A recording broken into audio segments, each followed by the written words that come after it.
ਬਿਸਮਿਲ੍ਲਾਹਿਰਰਹਿਮਾਨਿਰਰਹੀਮ अस्सलाम वालेकुम। ਅਰਫਾਨ ਸ਼ਹਜ਼ਾਦ ਨਾ ਇੱਕ ਨਾਸਬੀ ਹੈ ਫੇਸਬੁੱਕ ਦੇ ਉੱਤੇ, ਤੇ ਕਾਰੀ ਹਨੀਫ ਡਾਰ ਦਾ ਵੀ ਤੁਹਾਨੂੰ ਪਤਾ ਇੱਕ ਵੱਡਾ ਨਾਸਬੀ ਹੈ। ਸੁੰਨੀਆਂ ਨੂੰ ਆਮ ਤੌਰ ਤੇ ਨਹੀਂ ਪਤਾ ਨਾਸਬੀ ਕਿਹਨੂੰ ਕਹਿੰਦੇ ਨੇ। ਨਾਸਬੀ ਉਹ ਬਲਾਵਾਂ ਨੇ ਜਿਹੜੀਆਂ ਹਜ਼ਰਤ ਅਲੀ, ਹਜ਼ਰਤ ਇਮਾਮ ਹਸਨ ਔਰ ਹੁਸੈਨ ਤੇ ਤਨਕੀਦ ਕਰਦੀਆਂ ਨੇ। ਇਹ ਕਹਿੰਦਾ ਅਰਫਾਨ ਸ਼ਹਜ਼ਾਦ ਨੇ ਇੱਕ ਤਹਿਰੀਰ ਲਿਖੀ ਹੈ ਤੇ ਕਾਰੀ ਹਨੀਫ ਮਿਸਤਰੀ ਨੇ ਉਹ ਸਾਂਝੀ ਕੀਤੀ ਹੈ। ਉਹਦੇ ਵਿੱਚ ਆਂਦਾ ਹੈ ਕਿ ਜਦੋਂ ਤਹਕੀਮ ਦਾ ਫੈਸਲਾ ਆਇਆ, ਤਹਕੀਮ ਉਹਨੂੰ ਆਂਦੇ ਨੇ ਜਿਹੜਾ ਜੰਗੇ ਸਫੀਨ ਤੋਂ ਬਾਅਦ ਹਜ਼ਰਤ ਅਲੀ ਤੇ ਅਮੀਰ ਮਾਵੀਆ ਦੇ ਵਿੱਚ ਬਹਿ ਕੇ ਸੁਲ੍ਹਾ ਦੀ ਗੱਲ ਹੋਈ ਸੀ।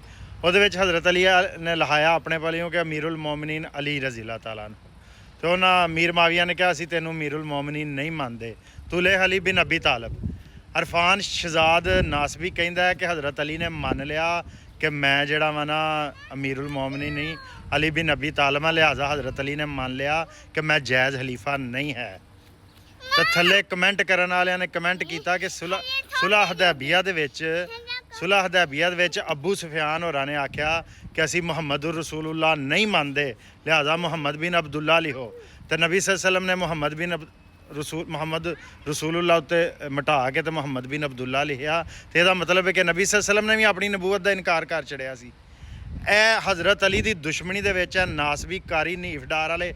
ਇਹ ਸਾਨੂੰ ਆਂਦੇ ਨੇ ਸਹਾਬਾ ਦੇ ਖਿਲਾਫ ਨਹੀਂ ਬੋਲਣਾ। ਇਹਦਾ ਮਤਲਬ ਹੈ, ਇਸ ਜੁਮਲੇ ਦਾ ਮਤਲਬ ਇਹ ਵੇ ਕਿ ਅਮੀਰ ਮਾਵੀਆ ਦੇ ਹੱਕ 'ਚ ਝੂਠੇ ਦਲਾਇਲ ਦੇਈ ਜਾਓ, ਲੇਕਿਨ ਹਜ਼ਰਤ ਅਲੀ ਦੇ ਉੱਤੇ ਝੂਠੇ ਇਲਜ਼ਾਮ ਲਾਈ ਜਾਓ। ਲੇਕਿਨ ਜੇ ਕੋਈ ਬੰਦਾ ਬੋਲੇ, ਜੇ ਕੋਈ ਅਹਲੇ ਬੈਤ ਅਲੀ ਹਸਨ ਹੁਸੈਨ ਨਾਲ ਮੁਹੱਬਤ ਕਰਨ ਵਾਲਾ ਬੋਲੇ ਤੇ ਉਹ ਸ਼ੀਆ ਏ। ਮੈਂ ਹਜ਼ਰਤ ਅਬੂ ਬਕਰ, ਉਮਰ, ਉਸਮਾਨ ਰਜ਼ੀ ਅੱਲਾਹ ਤਾਲਾ ਅਨਹੁ ਨੂੰ ਮੁਸਲਮਾਨਾਂ ਦੇ ਜਾਇਜ਼ ਖਲੀਫਾ ਮੰਨਣਾ ਵਾ, ਲੇਕਿਨ ਅਲੀ ਨੂੰ ਤੁਸੀਂ ਗਲਤ ਮੰਨਦੇ ਹੋ ਯਾਰ। ਮਤਲਬ ਅਲੀ ਦੇ ਖਿਲਾਫ ਦਲਾਇਲ ਆਈ ਜਾਣ ਤੇ ਉਹ ਠੀਕ ਹੈ, ਤੇ ਜੇ ਅਲੀ ਦੇ ਹੱਕ 'ਚ ਦਲੀਲ ਦਈਏ ਤੇ ਉਹ ਸ਼ੀਆਇਜ਼ਮ ਹੈ।